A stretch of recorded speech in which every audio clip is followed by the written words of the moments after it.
नमस्कार, आपका हार्दिक स्वागत और अभिनंदन है। मित्रों, आप लोग की ओर से बहुत अच्छे-अच्छे कमेंट्स प्राप्त हो रहे हैं मुझे और बहुत सारे लोग प्रश्न भी पूछ रहे हैं। उन्हीं में से कुछ प्रश्नों को लेकर के मैं आज ये वीडियो बना रहा हूँ।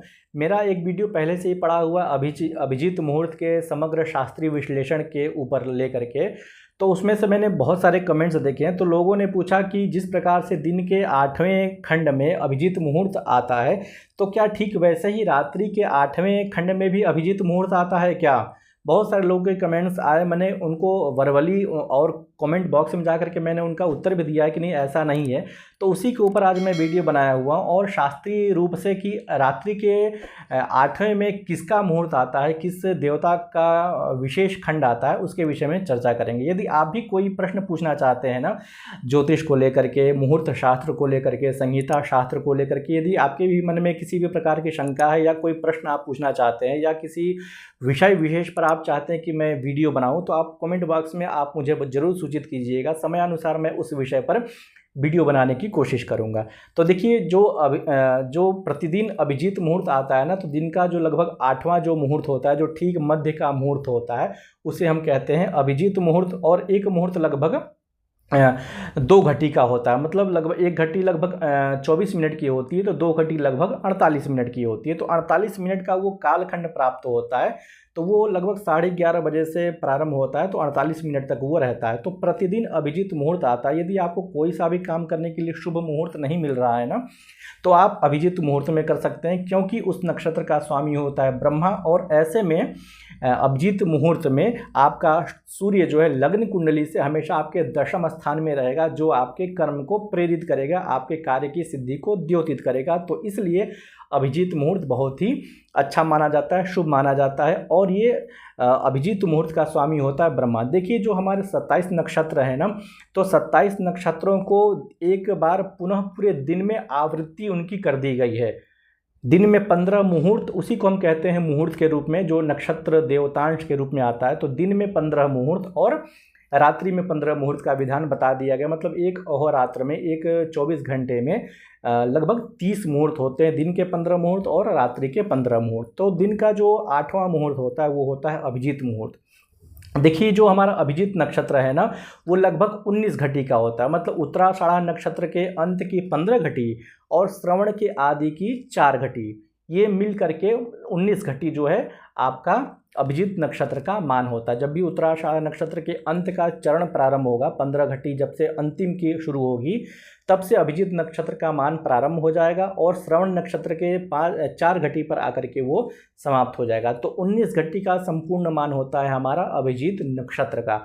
तो इस नक्षत्र के स्वामी होते हैं ब्रह्मा और इसका कालांश प्रतिदिन आता है, जो आपका आता है 8वां मुहूर्त लगभग 11:30 बजे के बाद से, क्योंकि ये स्थान के अनुसार अलग अलग होता है। अब प्रश्न ये आता है कि क्या रात्रि में भी अभिजीत मुहूर्त आता है? तो देखिए, जैसा कि मैंने बताया ना कि दिन में 15 मुहूर्त होते हैं और रात्रि में भी 15 मुहूर्त होते हैं। तो रात्रि में भी मुहूर्त तो आते हैं, लेकिन रात्रि में 8वां मुहूर्त तो ब्रह्मा का तो जरूर होता है, लेकिन वो अभिजीत मुहूर्त नहीं होता है, वो होता है रोहिणी संज्ञक मुहूर्त। जैसे हमने बताया ना कि जो प्रत्येक मुहूर्त होते हैं वो किसी न किसी नक्षत्र के कालांश होते हैं। तो रात्रि में 8वां जो मुहूर्त हमारा बनता है, जो जिसे हम तुरीय संध्या कहते हैं, जैसे निशीथ पूजा कभी कभी हम करते हैं, जो अष्टमी इत्यादि पर निशीथ पूजा, अथवा दीपावली पर जब हम माँ लक्ष्मी की पूजा करते हैं ना, तो ठीक इसी ब्रह्मा वाले काल में, मतलब रोहिणी नक्षत्र वाले काल में हम करते हैं। तो रात्रि का जो 8वां मुहूर्त आएगा वो आता है रोहिणी नक्षत्र से संबंधित, और रोहिणी नक्षत्र का स्वामी भी होता है ब्रह्मा। देखिए, ब्रह्मा 2 नक्षत्रों के स्वामी होते हैं। मतलब कुछ ऐसे नक्षत्र हैं जिसके 2 स्वामी हैं और कुछ ऐसे स्वामी हैं जो 2 नक्षत्रों के अधिपति हैं। मतलब कुछ ऐसे देवता 2 नक्षत्रों के हैं। तो उसी में से एक आता है ब्रह्मा, जो देवता हैं ये अभिजीत नक्षत्र के भी स्वामी माने जाते हैं और रोहिणी नक्षत्र के भी स्वामी माने जाते हैं। तो रात्रि में 8वां जो मुहूर्त हमारा आता है, तो वो भी आता है हमारा ब्रह्मा का, लेकिन वो अभिजीत संज्ञक नहीं होगा, वो होता है हमारा रोहिणी संज्ञक। तो रोहिणी नक्षत्र में जो भी आपको काम बताए गए हैं कि आपको रोहिणी नक्षत्र में ये काम कर लेना चाहिए, तो वो आप मध्य रात्रि में कर सकते हैं। चूँकि मध्य रात्रि शुभ नहीं मानी जाती है, क्योंकि समस्त शुभ कार्य हेतु तो दिन का प्रयोग विशेष रूप से माना जाता है। रात्रि में विवाह इत्यादि होते हैं, तो उनमें वो कदाचित आप कर सकते हैं, लेकिन उसमें हानि आपको ये है ना कि आपका उस समय चतुर्थ स्थान में, मतलब यदि मध्य 8वें मुहूर्त का यदि हम कुंडली बनाएंगे ना, तो चौथे स्थान में जो है हमारा सूर्य रहता है। मतलब वो कहीं ना कहीं से वो अशुभ को प्रदर्शित करने वाला होता है। दशम स्थान पर जरूर उसकी दृष्टि होती है, लेकिन वो अच्छा नहीं माना जाता। कुछ कर्मों में तो विशेष रूप से निश्चित काल को ग्रहण करते ही हैं।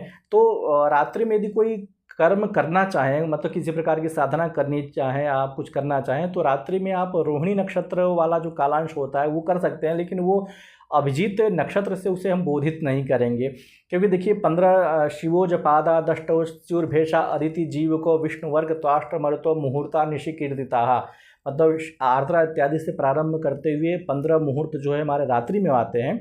और गिरीश भुजग मित्रा पितृवत्सम विश्व जो मुहूर्त चिंतामणि में आचार्य ने बताया हुआ है, तो दिन में ये 15 मुहूर्त हमारे होते हैं। मुहूर्तों का प्रयोग इसलिए करते हैं ना कि जब आपको अति आवश्यक काम हो और वो नक्षत्र आपको नहीं मिल रहा हो।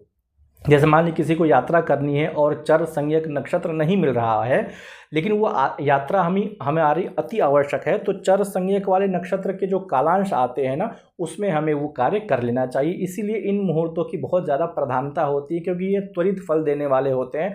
ये प्रतिदिन आपको मिल जाएंगे, दैनिक कार्य में आपके उपयोग में मिल जाएंगे। कुछ लोग जो है जो पैसा बाजार में मतलब इन्वेस्ट करते हैं, तो वो लोग नक्षत्र देख करके, मुहूर्त देख करके ही पैसा हमेशा वो इन्वेस्ट करते रहते हैं। तो उसमें अभिजीत नक्षत्र बड़ा ही एक महत्वपूर्ण भूमिका निभाता है। अभिजीत नक्षत्र में यदि आप कुछ इन्वेस्ट करते हैं ना, तो वो चीज़ें आपको दोबारा प्रॉफिट दे करके जाएंगी।